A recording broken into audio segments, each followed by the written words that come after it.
وقال عز وجل في موضع آخر في سورة المائدة من أجل ذلك كتبنا على بني إسرائيل أنه من قتل نفسا بغير نفس أو فساد في الأرض فكأنما قتل الناس جميعا ومن أحياها فكأنما أحيا الناس جميعا وَلَقَدْ جَاءَتْهُمْ رُسُلُنَا بِالْبَيِّنَاتِ ثُمَّ إِنَّ كَثِيرًا مِّنْهُمْ بَعْدَ ذَلِكَ فِي الْأَرْضِ لَمُسْرِفُونَ إِنَّمَا جَزَاءُ الَّذِينَ يُحَارِبُونَ اللَّهَ وَرَسُولَهُ أَن يُقَتَّلُوا أَوْ يُصَلَّبُوا إِنَّمَا جَزَاءُ الَّذِينَ يُحَارِبُونَ اللَّهَ وَرَسُولَهُ وَيَسْعَوْنَ فِي الْأَرْضِ فَسَادًا أَن يُقَتَّلُوا أَوْ يُصَلَّبُوا أَوْ تُقَطَّعَ أَيْدِيهِمْ وَأَرْجُلُهُم مِّنْ خِلَافٍ أَوْ يُنفَوْا مِنَ الْأَرْضِ ذَلِكَ لَهُمْ خِزْيٌ فِي الدُّنْيَا وَلَهُمْ فِي الْآخِرَةِ عَذَابٌ عَظِيمٌ إِلَّا الَّذِينَ تَابُوا مِن قَبْلِ أَن تَقْدِرُوا عَلَيْهِمْ فَاعْلَمُوا أَنَّ اللَّهَ غَفُورٌ رَّحِيمٌ أما بعد فإن خير الحديث كتاب الله وخير الهدي هدي محمد صلى الله عليه وسلم وشر الأمور محدثاتها وكل محدثة بدعة وكل بدعة ضلالة وكل ضلالة في النار۔ تمام قسم کی حمد و ثنا، تعریفات، تسبیحات، تمجیدات، بزرگی، بڑائی، پاکی، تقدیس و تحمید ایک اللہ رب العالمین کے لیے ہے جو کل کائنات کا اکیلا خالق، مالک، رازق اور مدبر ہے،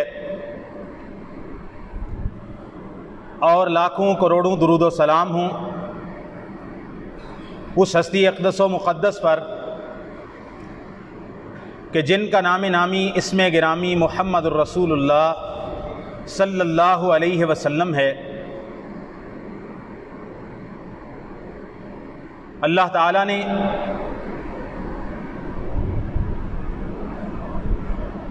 اس زمین کو انسانوں کے لیے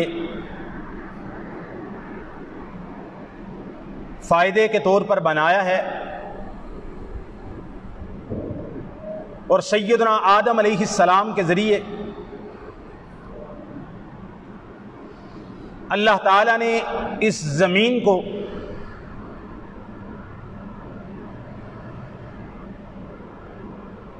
ان کی نسل سے آباد کیا ہے۔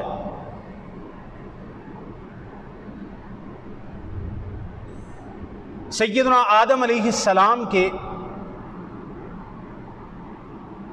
دو بیٹوں کا آپس میں جھگڑا ہوا کسی بات پر،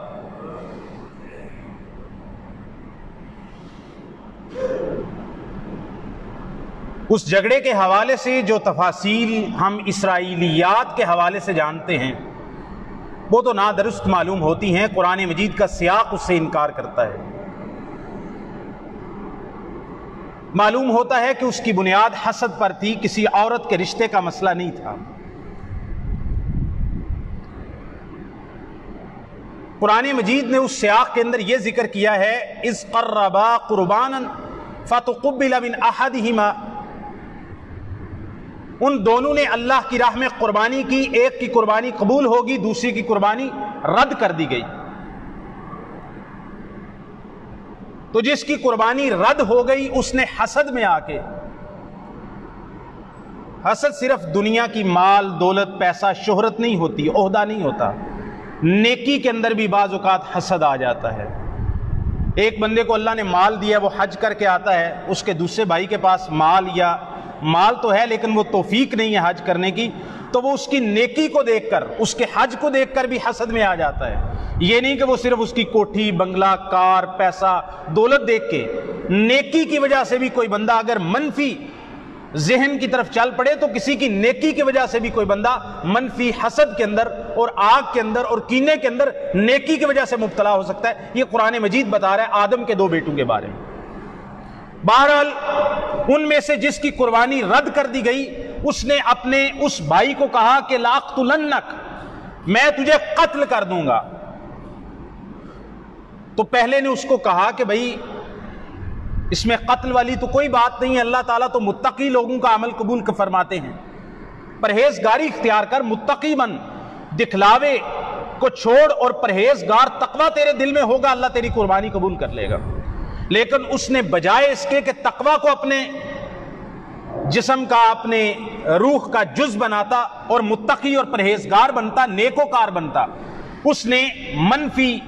طریقے کو اختیار کیا اور اپنے اس بھائی کو قتل کرنے کے لیے اپنا ہاتھ آگے بڑھایا اور اس کو قتل کر بھی دیا۔ یہ آدم علیہ السلام کے دو بیٹے ہیں، دونوں کے درمیان معلوم ہوتا ہے کہ کائنات کا روئے زمین پر دو انسانوں کا پہلا کوئی بڑا جھگڑا ہوا ہے اور پہلے جھگڑے میں ہی ایک کا قتل ہو گیا ہے۔ یہ اللہ تعالیٰ نے واقعہ بیان کر کے پہلا جھگڑا انسانیت کا، دو بندوں کے درمیان پہلا تنازع ہے۔ اس سے پہلے کسی تنازع کی خبر ہمیں قرآن و سنت سے نہیں ملتی تاریخ انسانی کے اندر۔ تاریخ انسانی کا پہلا جھگڑا، اور پہلے جھگڑے میں ہی ایک نے دوسرے کو مار دیا، قتل کر دیا، جان لے لی۔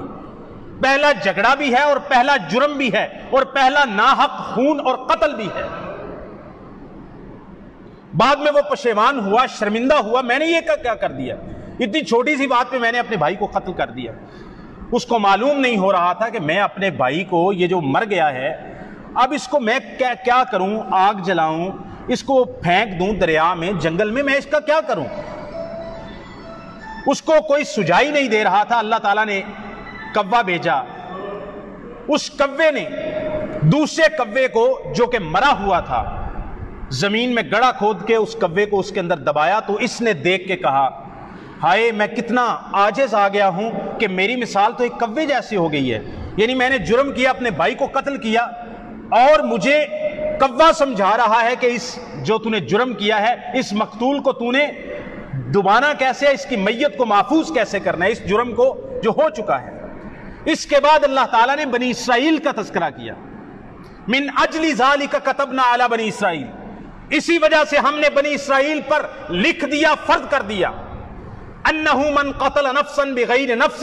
او فساد فی الارض، جس نے کسی ایک جان کو ناحق قتل کیا یا زمین میں فساد کرتے ہوئے قتل کیا، فکأنما قتل الناس جميعا،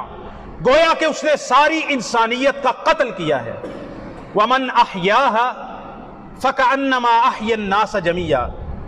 اور جس نے کسی ایک انسان کو زندگی دی یعنی اس کی زندگی بچانے میں ممد و معاون ثابت ہوا، تو گویا کہ اس نے ساری انسانیت کی جان بچائی ہے۔ آگے اللہ تعالیٰ ذکر کرتے ہیں محاربت کا، انما جزاء الذین یحاربون اللہ ورسولہ ویسعون فی الارض فسادا، وہ لوگ جو اللہ اور اس کے رسول کے ساتھ محاربت کرتے ہیں، کھلی جنگ مول لیتے ہیں، وَيَسْعَوْنَ فِي الْأَرْضِ فَسَادًا، اور زمین میں فساد پھیلاتے ہیں، ان کا بدلہ، ان کی جزا اور ان کی سزا یہ ہے أَن يُقَتَّلُوا۔ کیا ترجمہ؟ بعض لوگ ترجمہ کرتے ہیں ان کو قتل کر دیا جائے، یہ معنی نہیں ہے۔ وہ معنی ہوتا تو ہوتا ان یقتلوا، کہ انہیں قتل کر دیا جائے۔ انما جزاء الذین یحاربون اللہ ورسولہ ویسعون فی الارض فسادا، سوائے اس کے نہیں، ان لوگوں کی جزا، ان لوگوں کی سزا دنیا کے اندر جو اللہ اور اس کے رسول صلی اللہ علیہ وسلم کے خلاف محاربت کرتے ہیں اور زمین میں فساد پھیلاتے ہیں، ان کا بدلہ یہ ہے ان یقتلوا، انہیں ٹکڑے ٹکڑے کر دیا جائے، ان یقتلوا، انہیں ٹکڑے ٹکڑے کر دیا جائے، ایک ایک پیس الگ کر دیا جائے۔ ان یقتلوا، محاربت، فساد فی الارض، سنگین جرائم، معاشرے میں خوف و ہراس پھیلانا، اس پہ دہشت گردی کی دفعات لگتی ہیں۔ آج کی زبان میں سمجھ لو نا، دہشت گردی کی دفعات لگتی ہیں۔ یہ عام قتل نہیں ہے، یہ عام قصاص نہیں ہے، عام حد نہیں ہے۔ فساد پھیلانے والے، محاربت کرنے والے،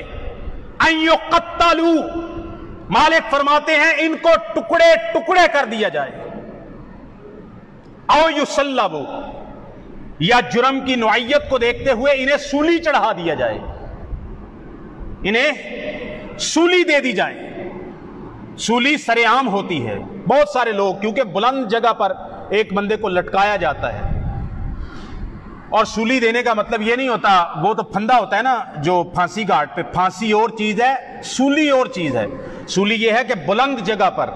کسی بندے کو باندھ دیا جاتا ہے اور پھر اس کو تیر یا تلوار مار کے بلند جگہ پہ قتل کیا جاتا ہے، یہ ہے سولی۔ سولی دیا، اس کو بلند جگہ پہ باندھ دیا، جکڑ دیا، پھر تیر سے، تلوار سے، گولی سے اس بندے کو سولی کے اوپر قتل کر دیا، یہ ہے سولی۔ پھانسی تو یہ ہے نا کہ گلے کے اندر پھندا لٹکایا اور نیچے سے پھٹا کھینچا اور بندے کا گردن کا منکا ٹوٹا اور بندہ مر گیا۔ تو سولی اور جو کسی بندے کو پھانسی دینا، اس میں فرق ہے۔ تو مالک کائنات کہتے ہیں پہلی سزا تو ان کی یہ ہے، اگر فساد بہت زیادہ ہو، بہت سارے لوگوں کو قتل کیا ہو، ڈرایا ہو، بچے اغوا کیے ہوں، تشدد کیا ہو، لوگوں کے گھر لوٹے ہوں، اور معاشرے کے اندر عورتوں کا ریپ کیا ہو، عزتیں لوٹی ہوں، بچوں کے ساتھ زیادتی کی ہو، اس طرح کے جرائم ان کے اندر پائے جائیں، ان یقتلوا، یہ قاضی فیصلہ کرے گا کہ قاضی جو مناسب سمجھے گا، ان یقتلوا، ان کو ٹکڑے ٹکڑے کر دیا جائے، ٹکڑے ٹکڑے کر دیا جائے، او یصلبوا، انہیں سولی دے دی جائے، او تقطع ایدیہم وارجلہم من خلاف، یا پھر تیسری نوعیت یہ ہے قاضی کی ثوابدید پر ہے، قاضی کیا فیصلہ کرتا ہے، ان کا جرم کس نوعیت کا ہے، فسادیوں کا، ان کے ہاتھ اور پاؤں مخالف سمت سے کاٹ دیے جائیں، دایاں ہاتھ کاٹا جائے تو بایاں پاؤں کاٹا جائے، بایاں ہاتھ کاٹا جائے تو دایاں پاؤں کاٹا جائے، او تقطع ایدیہم وارجلہم من خلاف۔ تیسری سزا ان کو یہ دی جا سکتی ہے قاضی کی ثوابدید پر، اور جو واقعات اور شواہدات کو دیکھتے ہوئے کہ جرم کس نوعیت کا تھا، جرم بہت سنگین نوعیت کا ہے تو ٹکڑے ٹکڑے کر دو، ان کو ٹکڑے ٹکڑے کر دو، اگر اس سے کم درجے کا ہے ان کو سولی چڑھا دو، اگر اس سے کم درجے کا ہے یعنی ڈاکہ کیا، چوری کی ہے لیکن کسی عورت کی عزت نہیں لوٹی، کسی کو قتل نہیں کیا، کوئی فائرنگ نہیں کی،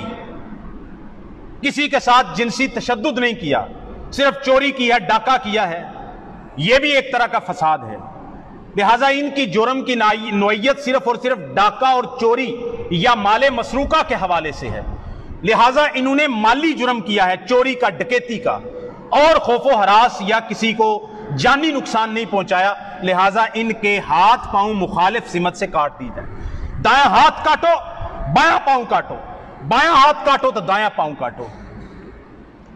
ایک چوتھی سزا اللہ تعالیٰ نے بیان کی ہے، اگر ان کا جرم کی نوعیت اس سے بھی کم تر ہو کہ اقدام کیا ہے لیکن اس میں کامیاب نہیں ہو سکے، اس میں اصلاح کی کوئی گنجائش باقی ہے، نئے نویلے لڑکے ہیں، اس طرح کے مجرموں کے ہتھے چڑھ گئے، تو اس طرح کی کاروائیوں میں ان کے سہولت کار بن رہے ہیں،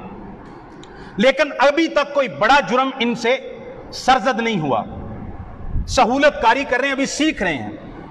ان میں اصلاح کی گنجائش موجود ہے، اللہ تعالیٰ فرماتے ہیں او ینفوا من الارض، یا انہیں زمین سے جلا وطن کر دیا جائے، علاقہ بدر کر دیا جائے۔ کسٹڈی کے اندر اور کوارنٹینا سینٹر تو آپ نے اب سن لیا ہے نا، اونتے گال سمجھ آ جانی چاہیے کہ آپ ان کو کسی کوارنٹائن سینٹر کے اندر رکھ دیں، یعنی اگر وہ گجرات کے رہنے والے ہیں تو ان کو اٹھا کر بلوچستان کوئٹہ کے اندر کسی کوارنٹینا سینٹر کے اندر 1 سال کے لیے جلا وطن کر دیں، ایتھے نہیں آنا، ادھر ہی رہنا ہے، اور ان کی پوری نگرانی کی جائے، تو یہ جب اس ماحول سے، اس معاشرے سے، ان گندے لوگوں سے دور رہیں گے اور اپنے گھر بار سے بھی دور رہیں گے اور ایک کسٹڈی کے اندر رہیں گے، تو امید ہے کہ وہ یہ جو نئے نویلے نوجوان ہیں یہ برائی کی طرف جا رہے تھے، بنیادی طور پر یہ برے نہیں تھے، ان کے والدین، ان کا خاندان برا نہیں تھا، لیکن یہ برائی کے راستے پر چل نکلے تھے اپنی مجلس کی وجہ سے، اپنی صحبت کی وجہ سے، اپنے ماحول کی وجہ سے، تو ان کو جلا وطن کر دو۔ ابھی تک ان سے کوئی بڑا جرم قتل کا یا ڈکیتی کا یا عزت لوٹنے کا ایسا کوئی جرم سرزد نہیں ہوا، ہو سکتا تھا، سہولت کاری میں کام کرتے ہیں، ان کو جلا وطن کر دو، علاقہ بدل کر دو، اور جب آپ مناسب سمجھو کہ اب ان کی اصلاح ہو گئی ہے، ان کو دوبارہ اپنے علاقے میں آنے کی اجازت دے دو۔ آگے مالک کائنات کہتے ہیں یہ تو دنیا کے اندر یعنی ان کو ٹکڑے ٹکڑے کر دیا جائے، فسادیوں کو جو زمین میں فساد پھیلاتے ہیں، محاربت کرتے ہیں، یا انہیں سولی دے دی جائے۔ اگر جرم میں قتل یا اس طرح کا کوئی جرم نہیں ہے تو پھر ان کے ہاتھ پاؤں مخالف سمت سے کاٹ دیے جائیں۔ اگر کوئی اس طرح کا بھی عمل نہیں کیا، اقدام کیا، سہولت کاری کی ہے اور ان میں اصلاح کی گنجائش قاضی محسوس کرتا ہے تو پھر ان کو زمین سے جلا وطن کر دیا جائے، علاقہ بدر کر دیا جائے۔ مالک کائنات فرماتے ہیں یہ تو دنیا کے اندر تھوڑی سی رسوائی ہے، یہ تو دنیا کے اندر تھوڑی سی رسوائی ہے ان کے لیے، اور اگر یہ توبہ نہیں کرتے تو ان کے لیے آخرت کے اندر بہت بڑا عذاب اللہ تعالیٰ نے تیار کر رکھا ہے۔ یہ ہے اسلام۔ ہمارے ملک پاکستان کے اندر اور بالخصوص بالعموم پاکستان کی تمام حکومتوں میں پچھلے 30 سال سے ضیاء الحق صاحب کے دور کے بعد اور بالخصوص پچھلے 2 سالوں میں اس حکومت کے اندر یہ جن جرائم کی طرف میں نے اشارہ کیا ہے، پنجاب ہو، سندھ ہو یا دوسرے صوبے ہوں، بالخصوص پنجاب میں ہم رہتے ہیں، ہمیں اس کا زیادہ پتہ ہے۔ دست اندازی، چوری ڈکیتی، جنسی جرائم، ریپ کیسز، بچوں کے ساتھ جنسی جرائم، لوگوں کا مال، لوگوں کی عزتیں غیر محفوظ ہو کے رہ گئی ہیں۔ کم از کم میں یہ بات کر سکتا ہوں کہ پچھلے 2 سالوں میں اگر یہ جرائم پچھلے 2 سالوں میں پن پہ نہیں ہیں تو ان کی صورتحال میں اضافہ ضرور ہوا ہے۔ معاشرہ 2 چیزوں پر چلتا ہے۔ نمبر 1، معاشرے کے رہنے والے افراد کی عملی اور روحانی تربیت کی گئی ہو، جس کو آپ کہتے ہیں سیویلائزڈ نیشن۔ آپ کہتے ہیں یہ مہذب معاشرہ ہے۔ اس کا ایجوکیشن سسٹم ایسا ہے کہ جب ایک بچہ 10 سال 16 سال اس نصاب کو پڑھ کے نکلتا ہے تو اس کی ایسی برین واشنگ ہو چکی ہوتی ہے کہ اگر اس کو ملک کا قانون، آئین اور قانونی ادارے نہ بھی دیکھ رہے ہوں، اس کی تربیت ایسی ہو جاتی ہے کہ وہ کوئی جرم آسانی سے کرنے کے لیے تیار نہیں ہوتا۔ یہ پہلا سٹیپ ہے، اور نبی پاک صلی اللہ علیہ وسلم کی سیرت اور تمام انبیاء کی سیرت میں یہ پہلا تربیتی کام شامل رہا ہے۔ نبی کریم صلی اللہ علیہ وسلم مکہ میں 13 سال اور مدینہ طیبہ میں آنے کے بعد حدود اللہ کے نافذ ہونے سے پہلے رسول اللہ صلی اللہ علیہ وسلم معاشرے کی روحانی تربیت کرتے رہے ہیں، اور آپ علیہ الصلوۃ والسلام معاشرے کی ایسی روحانی تربیت کی کہ لوگوں نے کہا جو کل تک ڈاکہ زنی کرتے تھے، چوری چکاری کرتے تھے، وہ آج محافظ بن گئے، امانت دار بن گئے، اسلام کے لیے جانیں نچھاور کرنے والے بن گئے۔ اس کا نتیجہ کیا تھا کہ رسول اللہ صلی اللہ علیہ وسلم نے اللہ تعالیٰ کی آیات سے، اپنے فرامین سے، اپنے صحابہ کی رسول اللہ صلی اللہ علیہ وسلم نے روحانی تربیت کی تھی۔ اس روحانی تربیت کی وجہ سے وہ صحابہ بدل کر جو زمانہ جاہلیت کے اندر مختلف قسم کے جرائم میں ملوث ہوتے تھے، اب وہ انہی جرائم کے سد باب کے لیے ریاست مدینہ کے ممد و معاون بن گئے۔ دوسرا سٹیپ، معاشرے کے اندر لوگوں میں تہذیب ہے نہیں ہے میٹر نہیں کرتا، معاشرے کے اندر قانون کی عملداری ہونی چاہیے۔ کوئی کتنا بھی بڑا بدماش اور سر پھرا ہے، نہیں تربیت ہوتی، قرآن مجید کی آیت جا کے سناتے ہیں، نہیں اثر کرتی، نہ کرے، وہ تربیت نہیں لیتا نہ لے، وہ مہذب نہیں بنتا نہ بنے، لیکن قانون اتنا مضبوط ہونا چاہیے کہ وہ اپنی ساری شرارت کو اپنے دل میں رکھے گا، کسی دوسرے کے خلاف جرم کرنے کی جرات نہیں کرے گا۔ قانون اور آئین اور قانونی ادارے اتنے مضبوط ہیں کہ کوئی کسی کی طرف آنکھ اٹھا کے بھی دیکھے اس کی آنکھ پھوڑ دے گا قانون۔ ہمارے ملک میں بدقسمتی سے دونوں چیزیں نہیں ہیں،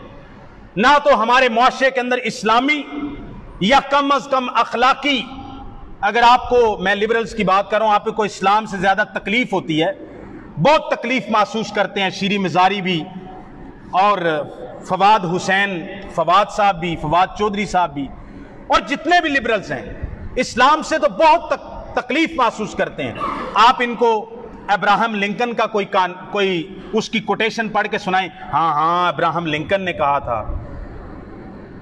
فلاں فلاسفر نے کہا تھا، ارسطو نے کہا تھا، ایرسٹوٹل نے کہا تھا، لیکن ان کے سامنے قرآن مجید کی آیت پڑھیں ان کے چہرے بدل جاتے ہیں۔ اور دینی تربیت ہمارے معاشرے کی نہیں ہے۔ تو اگر لبرل سے سوال کرتے ہیں کہ دینی تربیت سے تمہیں بہت زیادہ تکلیف ہوتی ہے، تو جو اخلاق کے دائرے تم بناتے ہو اس اخلاق کے اوپر بھی پاکستانی معاشرے کی تربیت نہیں ہے۔ نہ اسکول میں ہے، نہ مسجد میں ہے، نہ مدرسے میں ہے، کہیں بھی وہ تربیت نہیں ہے، نہ وہ گھر میں تربیت ہے۔ دوسری چیز رہے گی قانون کی عملداری، تو قانون کی عملداری بھی نہیں ہے، حدود کا نفاذ نہیں ہے۔ جو آئین پاکستان میں کسی جرم کی سزا ہے، ہم یہ کہیں چور کا ہاتھ کاٹ دو، درے مارو، شادی شدہ زانی ہے تو رجم کرو، جو شراب پیے اس کو 40 درے مارو، جو قتل کرے قصاصاً قتل کرو یا 100 اونٹ دیت لے کے دو۔ اگر آپ ہاتھ کاٹنا، رجم کرنا، کوڑے مارنے کی سزا نہیں دے سکتے، اور جو پاکستان کے آئین میں پولیس ایکٹ کے اندر ضابطہ فوجداری میں جو سزائیں لکھی ہوئی ہیں، جو بڑے با اثر اور شرفا قسم کے مجرم ہیں ان کو وہ سزائیں بھی ملتی نہیں۔ عمران خان صاحب نے ایک کوٹیشن یاد کی ہوئی ہے، انہیں بھی 4 ہی گلاں یاد کیتی ہیں، اور ٹیپ ریکارڈر ہے نا، انہیں 2-4 گلاں پتہ نہیں کتوں یاد کر لی ہیں، رٹا لا کے چنگی طرح، انہیں بعد 2 ہی گلاں رٹی ہیں۔ ایک حضرت عمر کی اس نے واقعہ رٹا ہوا ہے، ایک حضرت علی رضی اللہ عنہ کا واقعہ رٹا، وہ یہودی سے کیس ہار گئے، جھوٹا واقعہ میرے بھائی، گپ ہے، میں کی گل کرنا پیا، سمجھ دے پیو، اور یہودی سے کیس ہار گئے حضرت علی رضی اللہ عنہ، اور قاضی شریح کے سامنے یہ واقعہ پیش آیا تھا۔ یہ سیرت کی بہت ساری تاریخ کی کتابوں میں لکھا ہوا ہے، لیکن اس کی کوئی بھی صحیح سند موجود ہے، اس کی سند کے اندر انقطاع ہے، لہٰذا ایسا کوئی واقعہ پیش نہیں آیا کہ سیدنا علی رضی اللہ تعالیٰ۔ پھر اس پر اعتراض پیش آتے ہیں، مستشرقین اعتراض کرتے ہیں، کہتے ہیں آپ کہہ رہے ہیں آپ کے خلیفہ راشد امیر المومنین بڑے عدل والے تھے، تو اپنے بیٹے حسن کو گواہی کے لیے کیوں پیش کیا؟ قاضی شریح نے کہا امیر المومنین آپ سچے ہیں، لیکن آپ کا بیٹا گواہی کے لیے پیش ہوا ہے تو باپ کے حق میں بیٹے کی گواہی قبول نہیں کی جا سکتی۔ سیدنا علی رضی اللہ عنہ نے اپنے غلام کو پیش کیا، اس واقعے میں یہ ذکر ہے، اس قصے میں جو قاضی شریح کی عدالت میں پیش آیا، تو کہا کہ امیر المومنین آپ یہ بھی جانتے ہیں کہ آقا کے حق میں غلام کی گواہی اسلامی ریاست اور قانون اور قضاء کے اندر قبول نہیں ہوتی۔ وہ آگے سے بندہ سوال کرتا ہے امیر المومنین جن کے بارے میں سیدنا عمر نے فرمایا، صحیح بخاری کی حدیث ہے، اقضانا علی، ہم میں سب سے زیادہ جس کو رب نے فیصلے کی قوت عطا کی ہے، جو ہم میں سب سے بڑا قاضی اور جج ہے، وہ نبی پاک صلی اللہ علیہ وسلم کا داماد علی المرتضیٰ ہے۔ تو وہ آگے سے سوال کرتے ہیں بندے، علی رضی اللہ تعالیٰ اتنے بڑے قاضی اور عادل تھے، اور قاضی القضات کے عہدے پر سیدنا ابو بکر، سیدنا عمر رضی اللہ عنہ کے دور کے اندر وہ قاضی القضات کے عہدے پر فائز رہ چکے تھے، ان کو اتنا بھی پتہ نہیں تھا کہ بیٹے کے حق میں باپ کی گواہی اور آقا کے حق میں غلام کی گواہی قبول نہیں ہوتی۔ تو یہ میرے بھائی جھوٹا واقعہ ہے، منقطع واقعہ ہے۔ عمران خان صاحب نے ایک گل اے رٹی ہے، ٹھیک ہے، آج تو بات تانوں کم از کم بھول دینی چاہیے، ٹھیک ہے۔ تیسری بات جو عمران خان صاحب نے رٹی ہوئی، اور وہ بات ٹھیک ہے، صحیح بخاری کی حدیث ہے، لیکن اس کا سیاق و سباق عمران خان صاحب کبھی بیان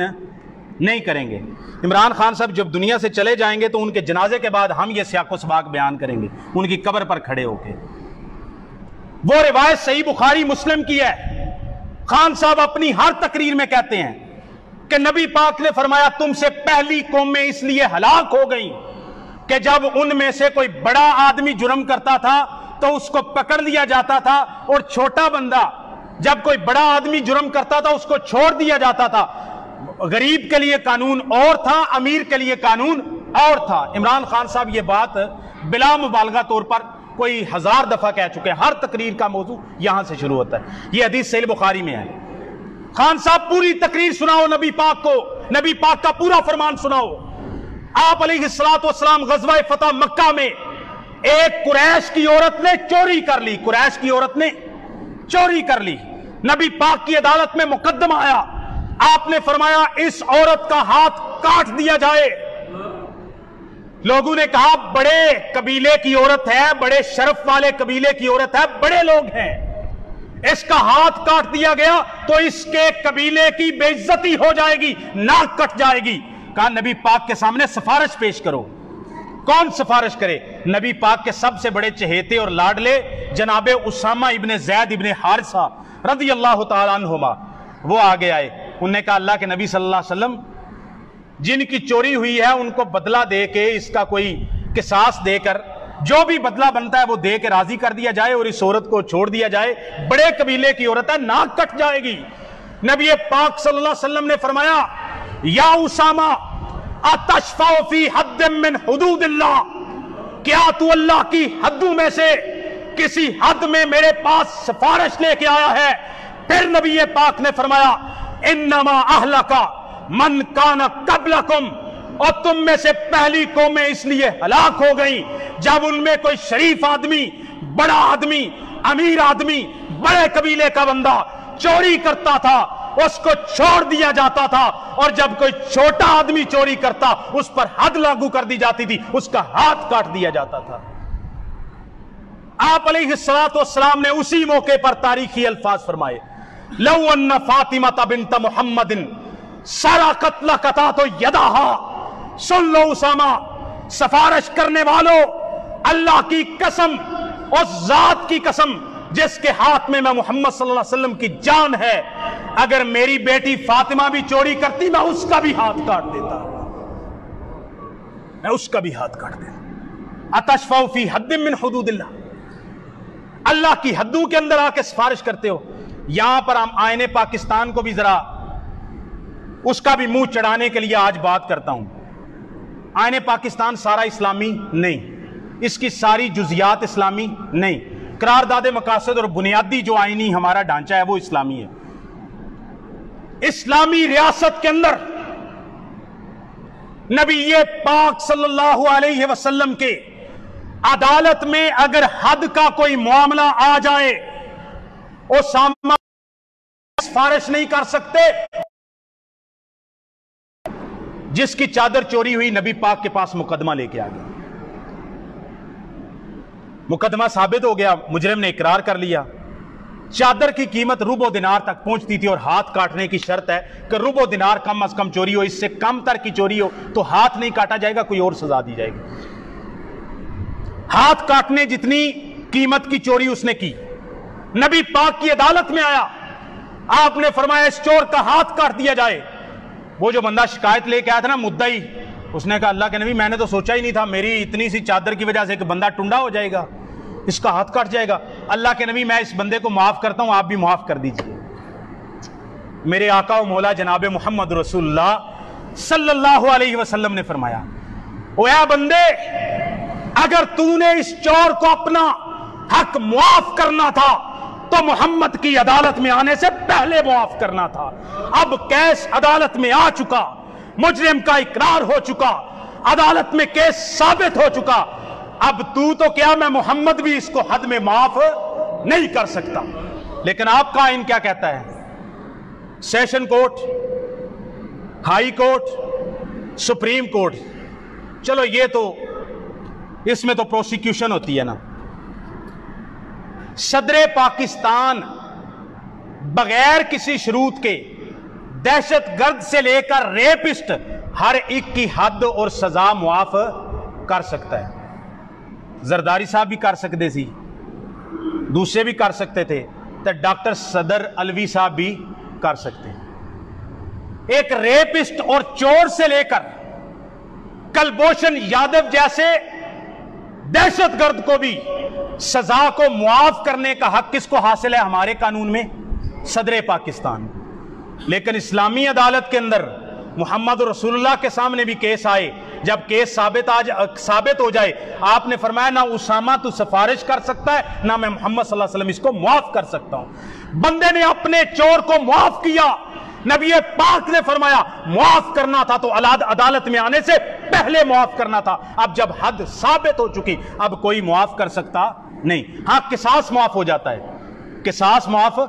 جیسے قتل کے مقدمات ہیں جس میں حقوق اللہ کو اللہ تعالیٰ نے زیادہ ترجیح دی ہے. ایک بندے کا کوئی قتل ہو گیا وہ معاف کر سکتا ہے, وہ آخری حد تک جا کے بندہ پھانسی گھاٹ پہ کھڑا ہو پھانسی لگانے لگے ہوں چند لمحے پہلے معاف کر دے. اسلامی عدالت میں بھی اور پاکستانی قانون میں بھی معاف کیا جا سکتا ہے. قصاص الگ ہے, حدود الگ ہیں. زنا کی حد ہو, چوری کی حد ہو, شراب کی حد ہو, جن کو حدود کہا جا سکتا ہے, ان میں کوئی